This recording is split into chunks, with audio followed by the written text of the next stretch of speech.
अन्य पुरुष ಎಂಬ ಭಾವ ಭಿನ್ನವಾಯ್ತು ನಿಮ್ಮ ಕಂಡು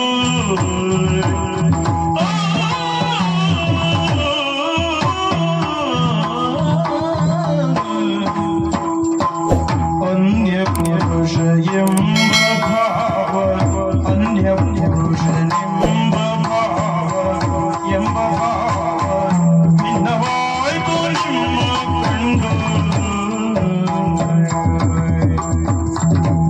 अन्य पुरुष ಎಂಬ ಭಾವ अन्य पुरुष ಎಂಬ ಭಾವ ಭಿನ್ನವಾಯ್ತು ನಿಮ್ಮ ಕಂಡು ಎನ್ನನು ತನಿತೆಯ ವರಿಸಿ ಸನ್ನುದಾಗನೆ ಎನ್ನನು ತನಿತೆಯ ವರಿಸಿ ಸನ್ನುದಾಗನೆ ವರಿಸಿ ಸನ್ನುದಾಗನೆ अन्य पुरुष ಎಂಬ ಭಾವ ಭಿನ್ನವಾಯ್ತು ನಿಮ್ಮ ಕಂಡು ಎನ್ನನು ತನಿತೆಯ ವರಿಸಿ ಸನ್ನುದಾಗನೆ ಎನ್ನನು ತನಿತೆಯ ವರಿಸಿ ಸನ್ನುದಾಗನೆ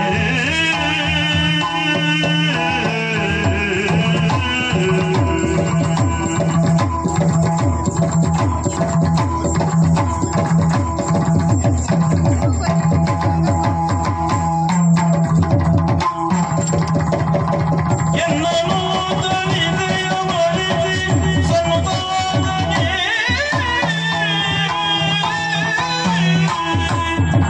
अन्य पुरुष ಎಂಬ ಭಾವ ಭಿನ್ನವಾಯ್ತು ನಿಮ್ಮ ಕಂಡು अन्य पुरुष ಎಂಬ ಭಾವ ಭಿನ್ನವಾಯ್ತು ನಿಮ್ಮ ಕಂಡು ಎನ್ನನು ತನಿತೆಯ ವರಿಸಿ ಸುಂದರಾಗನೆ ಓ ಸನ್ನುದಾಗನೆ ಓ ಸುಂದರಾಗನೆ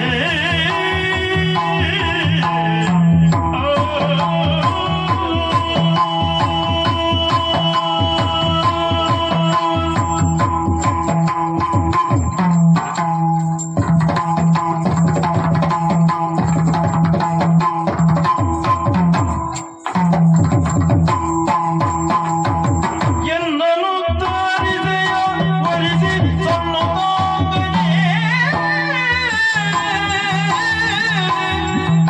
ವರಿಸೆಯ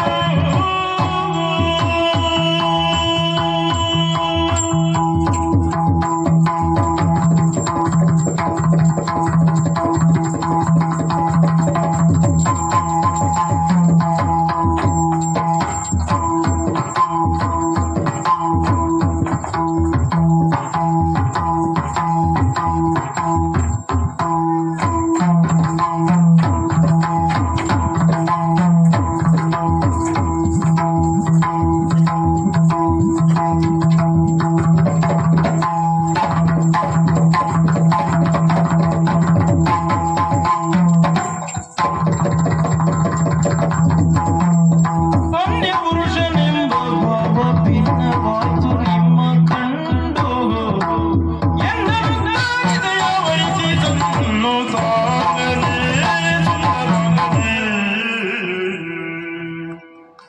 ಚಿತ್ರಾವತಿ, ಏನು ಏನು ಹೇಳೋದಕ್ಕೆ ಹಿಂಜರಿತಾ ಇದೆಯಂತೆ? ಏನು ಗಂಟಲು ಒಣಗ್ತದೆ ನಿಮಗೆ? ಈಗ ಒಣಗಿತು ಈಗ ಹಾ, ಯಾಕೆ ಹಾಗಾದದ್ದು? ಕೆಲವೊಮ್ಮೆ ಹಾಗೆ ಭಾವ ಎನ್ನುವುದು ಅತಿಯಾದಾಗ ಮಾತೇನಾಡ್ಬೇಕು ಅಂತ ಅರ್ಥ ಆಗುದಿಲ್ಲ, ಮಾತು ಮೂಕವಾಗುತ್ತದೆ. ಹಾಗೆ ಹೋಗುತ್ತದೆ. ನನಗಾದದ್ದು ಹಾಗೆ. ಈಗ ಏನಾಯ್ತು ನಿನಗೆ? ನಿಮ್ಮನ್ನ ಎತ್ತುವಂತಹ ಸಂದರ್ಭದಲ್ಲಿರುವಂತಹ ಮನಸ್ಥಿತಿ ಬೇರೆ. ಒಮ್ಮೆ ಹಿಂಜರಿದದ್ದು ಹೌದು ನಾನು. ಯಾಕೆ अन्य ಪುರುಷರ ಮೈಯನ್ನು ಸ್ಪರ್ಶಿಸುವಾಗ ಯಾವ ಹೆಣ್ಣಾದ್ರೂ ಎಂತ ಸ್ಥಿತಿಯಲ್ಲಿ ಆ ಪುರುಷ ಇದ್ದರೂ ಒಮ್ಮೆ ಅಂಜುತ್ತಾಳೆ. ಸರಿ ಆದೀತು ಅಂತ ಯೋಚನೆ ಮಾಡ್ತಾಳೆ. ಪ್ರಾಣೋತ್ಕರಣ ಸ್ಥಿತಿಯಲ್ಲಿ ಯಾವ ಸ್ಥಿತಿಯಲ್ಲಿ ಇದ್ರೂ ಸಹ ರಕ್ಷಣೆ ಮಾಡುವಾಗ ಯಾವುದೇ ಭಾವನೆ ಇರುವುದಿಲ್ಲ. ಹೌದಾ? ರಕ್ಷಣೆ ಮಾಡುವುದೇ ಉದ್ದೇಶ. ಹೌದು. ರಕ್ಷಣೆ ಮಾಡಿ ಎತ್ತಿದಾಗ ಒಮ್ಮೆ ನನಗೆ ಅನಿಸಿತು, ಏನು अन्य ಅನ್ಯ ಪುರುಷನಾದರೂ ಯಾವುದೇ ಸಂಕೋಚವಿಲ್ಲದೆ ಇವರನ್ನು ರಕ್ಷಿಸಿದ್ದೇನೆ. ದೇವರ ಆ ಬುದ್ಧಿ ಕೊಟ್ಟ ನನಗೆ. ಹಾಗೆ ನಾನು ಒಮ್ಮೆ ಸಮಾಧಾನ ಮಾಡಿದ್ದು. ಆದ್ರೆ ನಿಮ್ಮ ಮಾತು ಕೇಳಿದೆ, ನಿಮ್ಮ ನಡವಳಿಕೆಯನ್ನು ಗಮನಿಸಿದೆ, ನಿಮ್ಮ ಸಂಸ್ಕಾರವನ್ನು ಯೋಚಿಸಿದಾಗ ಅನ್ಯ ಪುರುಷ ಅಂದ್ರೆ ಬೇರೆ ಅಲ್ಲ, ನನ್ನ ಎಂತದೆ ನೀ ತಡವರಿಸಿದ ಯಾಕೆ? ನೇರವಾಗಿ ಹೇಳಿ, ತೊಂದರೆ ಇಲ್ಲ. ಅನ್ಯ ಪುರುಷ ಎನ್ನುವ ಭಾವನೆ ಹೋಯ್ತು. ಅದೇ ಯಾವ ಭಾವನೆ ಬಂತು? ಅನ್ಯ ಇದ್ದಲ್ಲಿ ನನ್ನ ಅಂದ್ರೆ ಇದು ಇಷ್ಟು ಸುಂದರವಾಗಿರುವಂತಹ ನಿಮ್ಮಲ್ಲಿ ಕೇಳಿಕೊಳ್ಳುವುದಿಷ್ಟೇ.